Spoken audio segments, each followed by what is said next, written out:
കാലടി സംസ്കൃത സർവകലാശാല കടുത്ത സാമ്പത്തിക പ്രതിസന്ധിയിലെന്ന് സൂചന.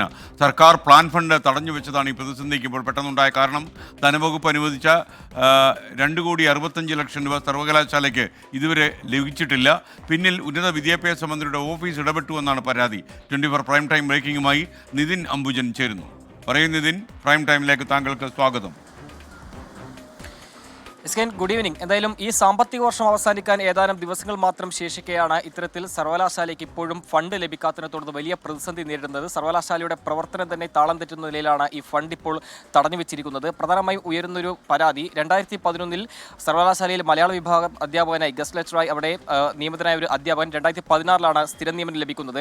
ഈ അധ്യാപകന് സ്ഥിരം നിയമനം ലഭിക്കുന്ന അധ്യാപകനെ 2011 മുതലുള്ള സർവീസ് കാലം അത് കണക്കാക്കി മുൻകാല പ്രാബല്യത്തോടു തന്നെ പെൻഷൻ ഉൾപ്പെടെയുള്ള ആനുകൂല്യങ്ങൾ നൽകണമെന്ന് ഉന്നത വിദ്യാഭ്യാസ മന്ത്രിയുടെ ഓഫീസ് ഉത്തരവിട്ടിരുന്നു. പക്ഷേ ഈ ഉത്തരവ് നടപ്പാക്കാൻ സർവകലാശാല തയ്യാറായില്ല. ചട്ടവിരുദ്ധമായ നിലയിലാണ് സർക്കാരിന്റെ ഇടപെടലെന്നാണ് സർവകലാശാലയിൽ നിന്ന് ഈ ഒരു ഉത്തരവ് നടപ്പാക്കാതിരുന്നത്. ഇതിനെ തുടർന്നാണ് ഇപ്പോൾ പ്ലാൻ ഫണ്ട് തടഞ്ഞു വെച്ചിരിക്കുന്നത്. 2024-25 സാമ്പത്തിക വർഷത്തിലെ 2,65,00,000 രൂപയാണ് സർക്കാർ ഇപ്പോൾ ഈ പ്ലാൻ ഫണ്ടായി സർവകലാശാലയ്ക്ക് തടഞ്ഞു വെച്ചിരിക്കുന്നത്. ഇങ്ങനെ തടഞ്ഞു വെച്ചതോടെ തന്നെ സർവകലാശാലയുടെ പ്രവർത്തനം ആകെ അവതാളത്തിലാണ്. നമുക്കറിയാം, അക്കാദമിക പ്രവർത്തനങ്ങളും പാഠ്യേതര പ്രവർത്തനങ്ങൾ കൂടാതെ സെമിനാറുകളെല്ലാം നടപ്പാക്കണം. അതോടൊപ്പം തന്നെ സർവകലാശാലയുടെ വികസന പ്രവർത്തനങ്ങൾക്കെല്ലാം ഉപയോഗിക്കേണ്ട ഈ ഫണ്ടാണ് ഇപ്പോൾ തടഞ്ഞു വെച്ചിരിക്കുന്നത്. ഇതോടുകൂടി തന്നെ സർവകലാശാലയുടെ പ്രവർത്തനമാകെ അവതാളത്തിലായിരിക്കുകയാണ്. നേരത്തെ ഇടതുപക്ഷ വിദ്യാർത്ഥി സംഘടനകളും അതോടൊപ്പം തന്നെ അധ്യാപക സംഘടനകളും വലിയ അമർഷം ഈ ഒരു വിഷയത്തിൽ സർക്കാരിന്റെ നടപടിക്കെതിരെ ഉയർന്നിരുന്നു.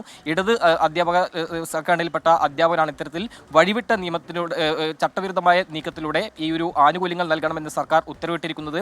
ഇതിനെതിരെ വലിയ പ്രതിഷേധം സർവകലാശാലയിൽ ഉയരുന്നുണ്ട്. എന്തായാലും ഈ സാമ്പത്തിക വർഷം അവസാനിക്കാൻ ദിവസങ്ങൾ മാത്രം ശേഷിക്കെ സർക്കാരിന്റെ ഭാഗത്തും ഒരു അനുകൂല നിലപാട് ഉണ്ടായില്ലെങ്കിൽ വലിയ പ്രതിസന്ധിയിലേക്ക് പോകും. ഒരു സാമ്പത്തിക ഉപരോധം തന്നെ സർക്കാർ ഏർപ്പെടുത്തിയെന്ന് തന്നെ പറയേണ്ടിയിരിക്കുന്നു. എന്തായാലും വലിയ പ്രതിഷേധങ്ങൾ ഉയരുന്നുണ്ട്. 2,65,00,000 രൂപയാണ് സർക്കാർ ഇപ്പോൾ ഈ ഒരു പ്ലാൻ ഫണ്ടായി സർവകലാശാലയ്ക്ക് നൽകേണ്ടത്. പക്ഷേ ഇതുവരെ നൽകിയിട്ടില്ല എന്ന പരാതിയാണ് ഉയർന്നിരിക്കുന്നത്.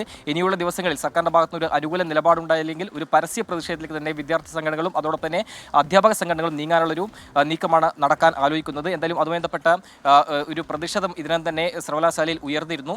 സ്വാഭാവികമായിട്ടും നേരത്തെ സൂചിപ്പിച്ച പോലെ തന്നെ ഒരു അധ്യാപകന് വേണ്ടിയാണ് സർക്കാരിന്റെ ഭാഗത്തും ഇത്തരമൊരു സമ്മർദ്ദം സർവകലാശാലയ്ക്ക് മേൽ ചുമത്തുന്നത്. പക്ഷേ ഈ സർവകലാശാല ഈ സമ്മർദ്ദത്തിന് വഴങ്ങിയാൽ ഒരുപക്ഷെ മറ്റ് അധ്യാപകരും സമാനമായ ഒരു ആവശ്യം ഉന്നയിച്ച് ഒരു കീഴ്വഴക്കമായി തന്നെ കണ്ടുകൊണ്ട് ഇത്തരം ആവശ്യങ്ങൾ ഉന്നയിക്കാൻ സാധ്യതയുണ്ട്. അതുകൊണ്ട് തന്നെ അതൊരു കീഴ്വഴക്കമാക്കേണ്ടതില്ല എന്ന നിലപാട് സർവകലാശാല സ്വീകരിക്കുന്നു.